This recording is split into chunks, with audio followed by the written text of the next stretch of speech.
It is cold out here today. Today we are here, Punisher's Paintball Store, talking about cold weather tips that you need to play when it is cold outside. So stay tuned, and as always, like and subscribe. We'll see you guys after the intro.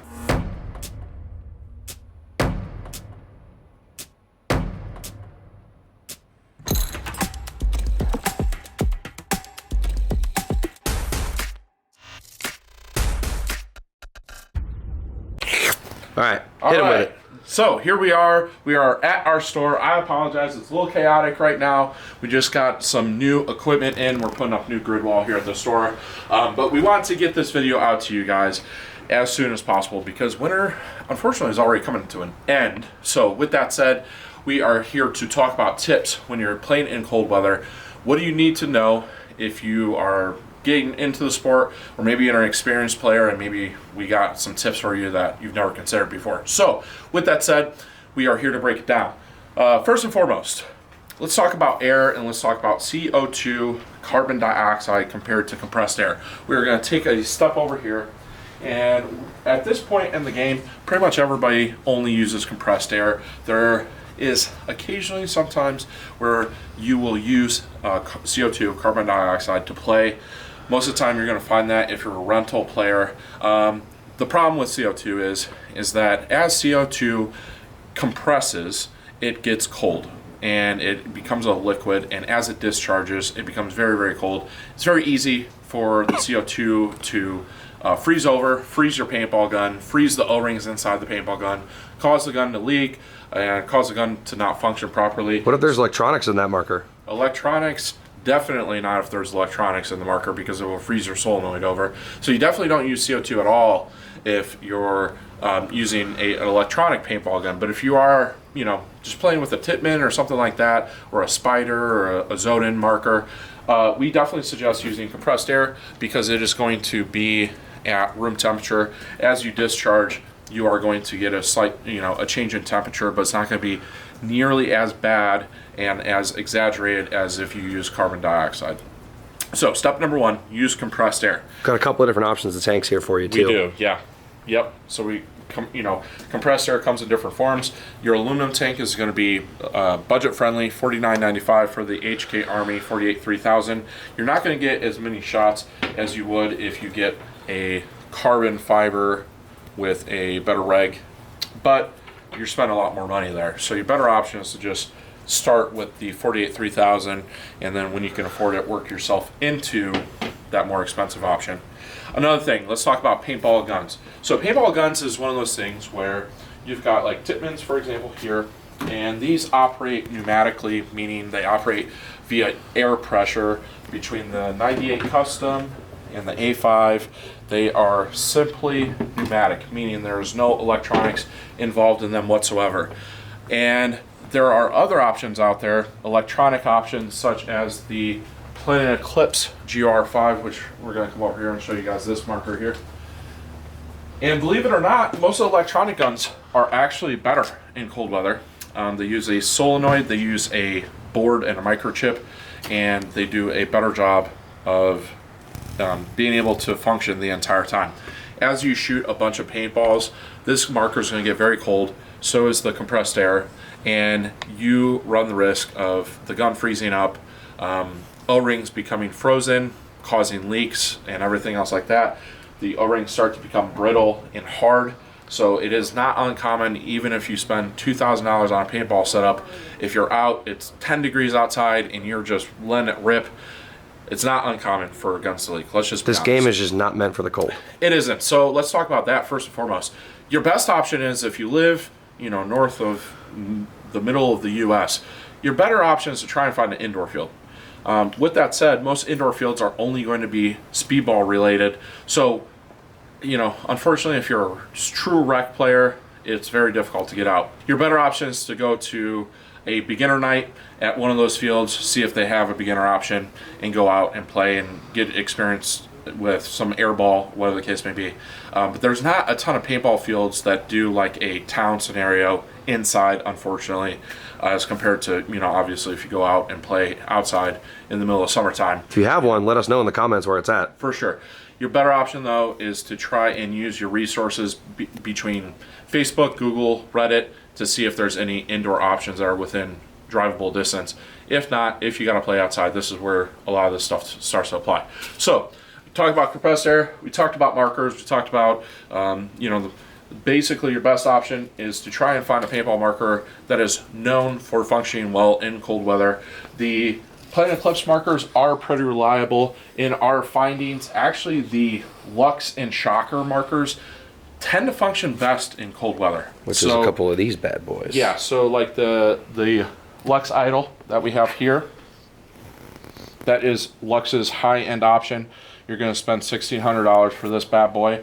But these function really well in cold weather and pretty much never fail in cold weather. And then the Shocker Era, which is Media Guy Doug's favorite in the background, these actually do really well in hot cold product weather as well, for sure. So, all right, I'm using my phone. Handy dandy notepad here. Let's talk about apparel. We're going to come over here. We've got some hoodies. We've got carbon hoodies, Punisher's hoodies, and you're going to want to protect yourself. There's multiple different things at play here. So when it comes to your face, shiesties are actually a good option in cold weather. Also known as a balaclava, I believe. Correct. Right? Yeah. So either or. There's HK carries them. We carry overshooters as well. Face and neck covering, good stuff. Yeah, beanies is an option to protect your ears. We've got gloves right here. Got the infamous Spartan gloves. All kinds of different options there when it comes to gloves. Carbon carries quite a few different variations. HK Infamous, as well. HK does. Or, you can always just pick up a cheap pair at your local hardware store if you don't have the time to order from us or your favorite retailer when it comes to gloves. So, hand and foot warmers is also a good option when you're using this stuff. So, kind of try and keep everything as functional as Do you possible. stick it on the back of the hand in the glove or in the palm? Me? Yeah. I don't do that. I don't do it either. I don't do that. Honestly, when I'm playing, let's go over here. Elbow pads offer a little bit of protection here, so my fingers tend to get cold. But when it's cold outside, I really like to be able to feel my trigger. Mm-hmm. And if I've got gloves on, I can't do that. So I never play with gloves. This kind of does the majority of protecting your hand. And then usually, like, if I'm wearing a hoodie, I'll just slide my hands in the hoodie while I'm playing until I can, You mean like in up. between points and stuff? Yeah. Let's see here. Cold weather paint. Oh, another option here. Almost forgot. I've got These my are Kinetic sick. hoodie here.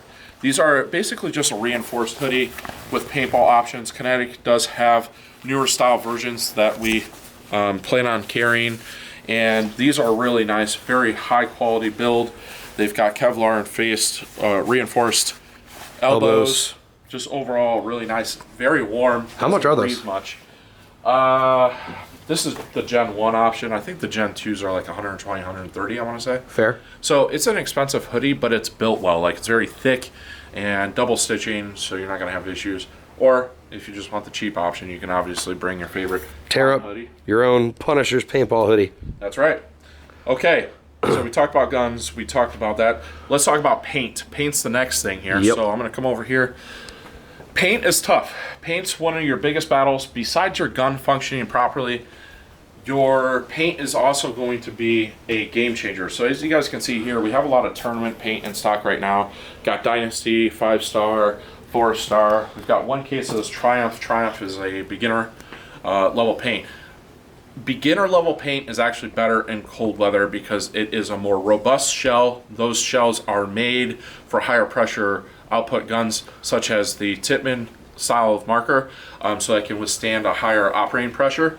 And those are good because as it gets cold outside, the paintball shell tends to get brittle. And if you're using a higher end paintball that's already fragile and then you take it outside, it's very possible that that paint is way too brittle. You're going to be in a position where you're running around and the paint's breaking in the hopper. You can't shoot straight. Paint's everywhere. Because at that rate, it has nothing to do with the gun. It's just if it's busted in the hopper or if it breaks in a pod. Yeah. Because it's cold It's and you just a bad dove day. hard. It's just you a bad can't get day. around it. And you know what, man? We've done plenty of videos on markers like this. They can shoot the brittle paint in the really cold weather. They really can. But statistically, you are just more likely to have a ball bust when it's cold, and that's no one's fault. Correct. Yeah.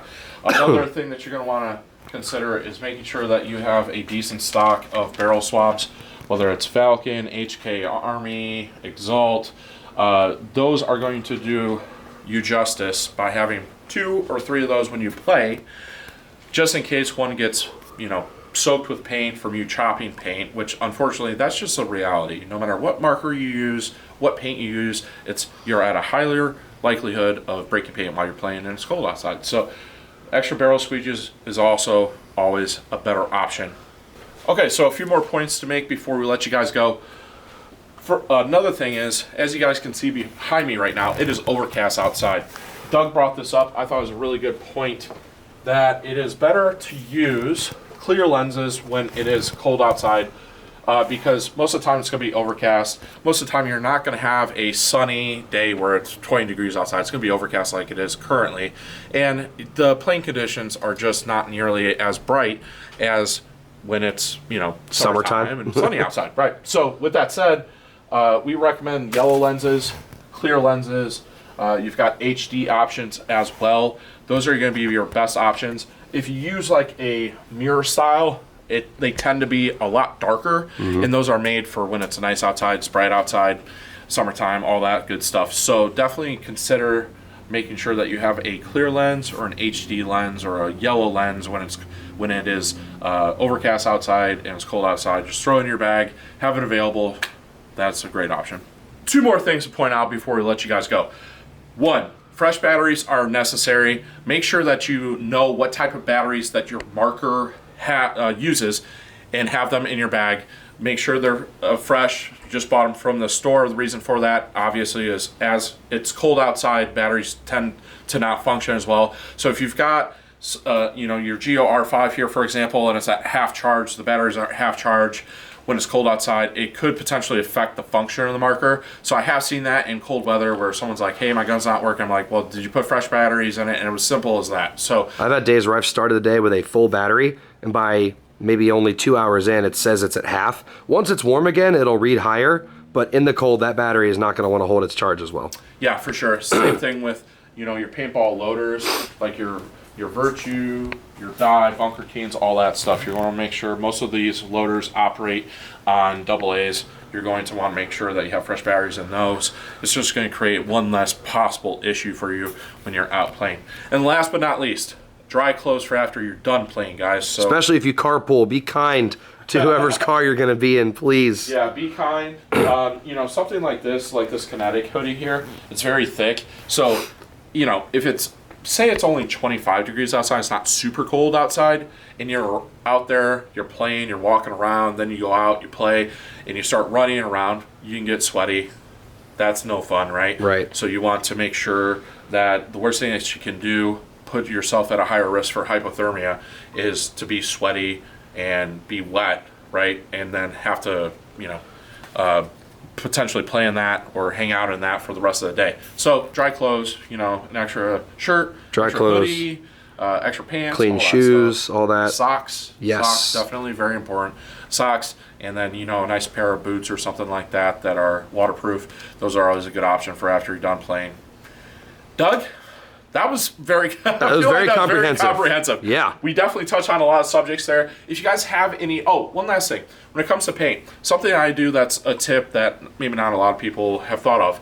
I tend to keep my paint... It's actually a little thing that I do, a little quirk. When I get there, before I get there, about 10 minutes before I get there, I take my heater in my car and I turn it all the way up. All the way up.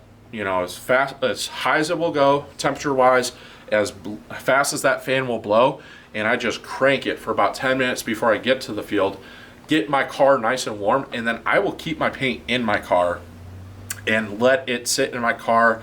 And, it probably takes a couple hours for that paint to, start to chill down from it sitting in my car. So by that time, very rarely do I have issues with the paint. Sometimes I have issues with my gun or my hopper or whatever the case may not working, but very rarely do I have issues when I do that with my paint. Would you say you could also toss some of those freshly warm cases into a cooler that's insulated just to keep that warmth in while you're not using it? You could. Obviously, no ice in the cooler. Just leave it blank. Leave it empty. Right. You could, and maybe even toss some more, or like hand warmers. There you go. See, now you're cooking with oil. So that's also a potential option, guys. So just one little tip that I specifically use on, I haven't learned that from anybody. It's just something that I do. So, yeah. So with that said, I hope that you guys enjoyed this video. If there's anything else in the comments that I missed, make sure that you guys drop that in the comments. Doug, did I think we mentioned wear a beanie, but if not, wear a beanie as well. And play inside if you can. Yeah, play inside, but cool. So, thank you guys for watching. We'll see you guys next time.